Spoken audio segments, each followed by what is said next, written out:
Au Nouveau-Brunswick, la grogne contre le plan du gouvernement de Blaine Higgs d'abolir l'immersion française dans les écoles anglophones continue de mobiliser parents et enseignants. Le ministère de l'Éducation mène une tournée de consultation publique sur le programme qui va remplacer l'immersion. J'en discute avec ma collègue Michel Brideau, qu'on retrouve à Moncton. Michel, c'est clair, l'idée d'abolir le programme d'immersion française est très, très mal accueillie chez vous. Oui, on sentait déjà un mécontentement l'automne dernier quand le gouvernement a annoncé qu'on allait abolir l'immersion française. Mais là, depuis les consultations publiques ces dernières semaines, c'est très clair. Pourquoi? Il y avait 300 personnes à Moncton, surtout les anglophones, donc des familles qui tiennent à l'immersion française. Il n'y a personne qui a appuyé les plans du gouvernement. Il y avait aussi 300 personnes à Saint-Jean, une région très anglophone du Nouveau-Brunswick. Personne n'a appuyé le plan. Et à Fredericton, la même chose, 300 personnes. Et ça, on parle de... Et personne, encore une fois, n'a appuyé le plan du gouvernement d'abolir l'immersion. Et là, on parle de familles, des parents, des enseignants à la retraite. Donc, il n'y a personne qui est allé au micro pour appuyer les plans du gouvernement. Il y a beaucoup d'inquiétudes par rapport à cette décision de la province. Pourquoi? Mais on dit que ça va trop vite parce que c'est déjà dès le mois de septembre qu'on veut commencer à abolir l'immersion d'une part. Et d'autre part, les parents disent que c'est ce qui produit les meilleurs enfants bilingues, l'immersion française. Les études le démontrent. Et en plus, on trouve que le gouvernement n'a pas de preuves avec le nouveau programme pour démontrer que ce sera meilleur. Ouais. Pourquoi, dans ce cas-là, M. Higgs tient ou semble tenir tant que ça à abolir l'immersion?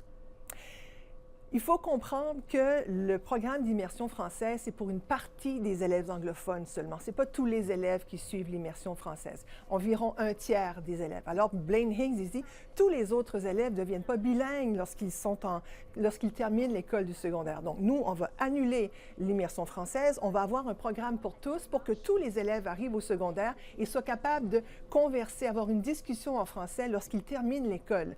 Alors, lui, il a dit, dès septembre, on va donc enlever l'immersion française à l'élémentaire et les élèves auront la moitié de la journée en français, la moitié de la journée en anglais. Mais les experts, les parents, les enseignants disent que c'est vraiment faire fausse route. Bon, est-ce que, et ça s'est vu dans le passé, mais M. Higgs n'a pas l'habitude de faire ça très souvent, pourrait-il revenir sur sa décision?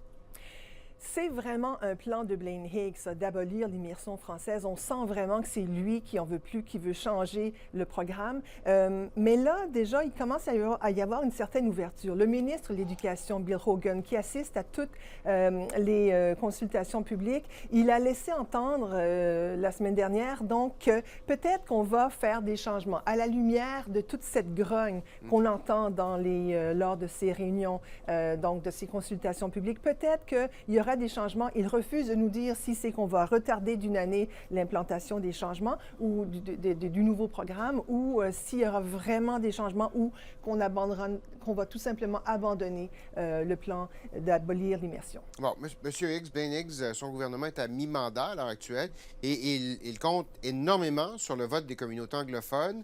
À quel point est-ce que cette décision-là ou ce projet-là pourra avoir un impact sur ses chances de réélection? Les observateurs politiques commencent déjà à dire que ça lui fait mal. C'est comme un boulet là, pour le premier ministre Higgs en ce moment. Cette abolition de l'immersion française, ça ne passe pas du tout. Et c'est vraiment sa base électorale, les communautés anglophones du Sud, Moncton, Saint-Jean, Fredericton et ailleurs aussi dans le sud de la province. Donc là, il a déjà la communauté francophone civile, une bonne partie de la communauté du moins ado pour des décisions impopulaires concernant les dossiers linguistiques.